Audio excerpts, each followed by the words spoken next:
What if everything happening right now, the war in Iran, the dollar weakening, the chaos in America, wasn't random at all? Stick with me until the end, because once you see the pattern, nothing will look the same. Today, I want to talk about something I believe is truly important. Once you understand this, everything unfolding right now will suddenly make complete sense. The war in Iran, the weakening dollar, the political chaos in America, none of it is random. It's a pattern that has repeated itself across 3,000 years of human history.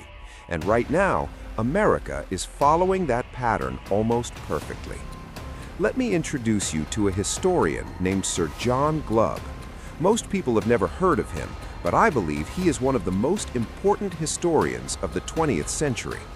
He was a British general and scholar who spent his entire career studying empires, not just one or two, but all the great ones: the Assyrians, the Persians, the Greeks, the Romans, the Arabs, the Mongols, the Ottomans, the Spanish, and the British. After studying all of them, he published a short book called The Fate of Empires.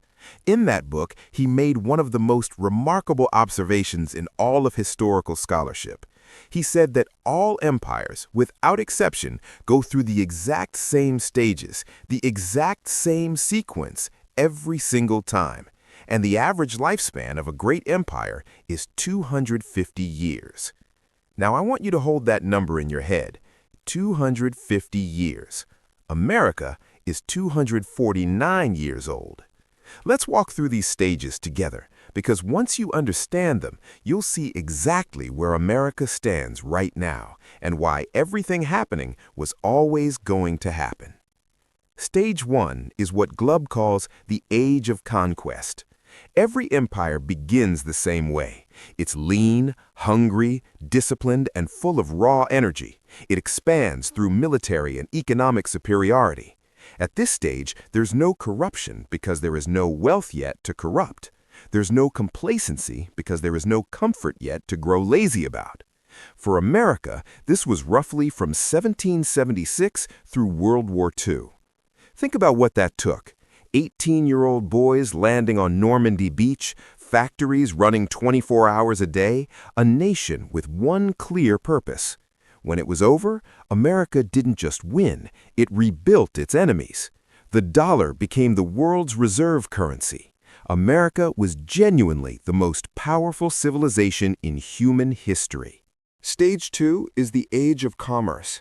Once military dominance is secured, it turns into economic dominance.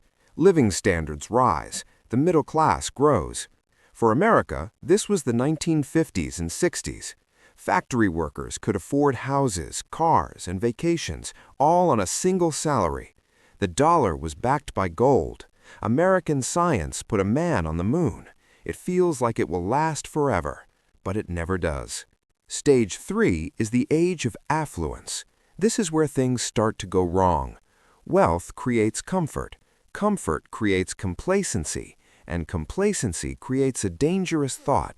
We've always been dominant, so we'll always be dominant. We stop sacrificing. We stop being disciplined. This is where the military-industrial complex takes hold. As Eisenhower warned, the military establishment gains too much influence. Instead of the military serving America's interests start serving the military. Vietnam was the first warning. We spent billions, lost thousands of lives, and achieved nothing. No one was held accountable, because the goal was no longer to win wars, it was to keep the system profitable. Now we come to Stage 4. This is the critical stage. Glubb calls it the Age of Decadence. Decadence here doesn't just mean moral failure, it means the system has become self-destructive. 4 things happen at the same time. First, military spending becomes completely divorced from results. America spends $900 billion a year, more than the next 10 countries combined, yet we struggled to stabilize Iraq and Afghanistan. Right now, in Ukraine, we are spending $3 million interceptor missiles to stop $50,000 drones. The system is a closed loop, designed to keep spending regardless of the outcome. Second, debt becomes existential. America has $36 trillion in debt and is adding $2 trillion more every year. We now spend $1 trillion a year just on interest payments. That's more than the entire defense budget of China.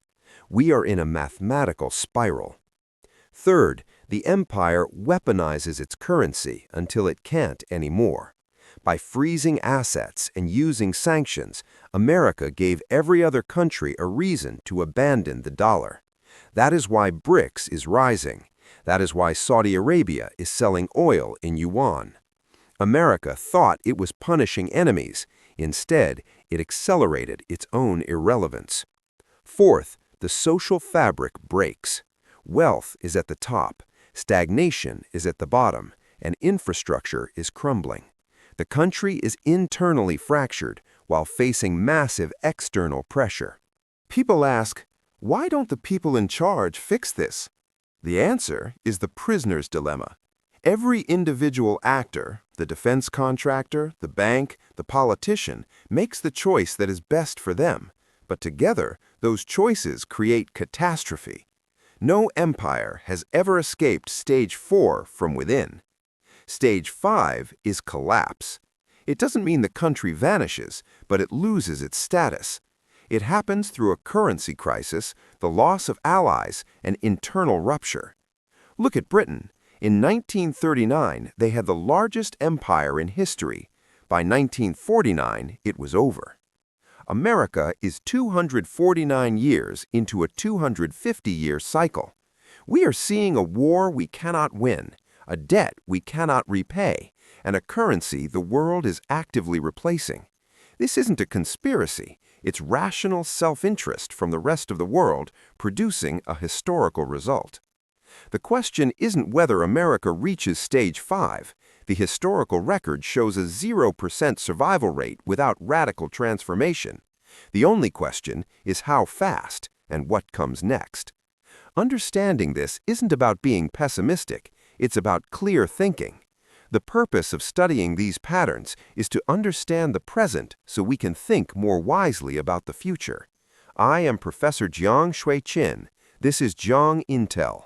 Together, we will look at how power actually transfers in the next briefing.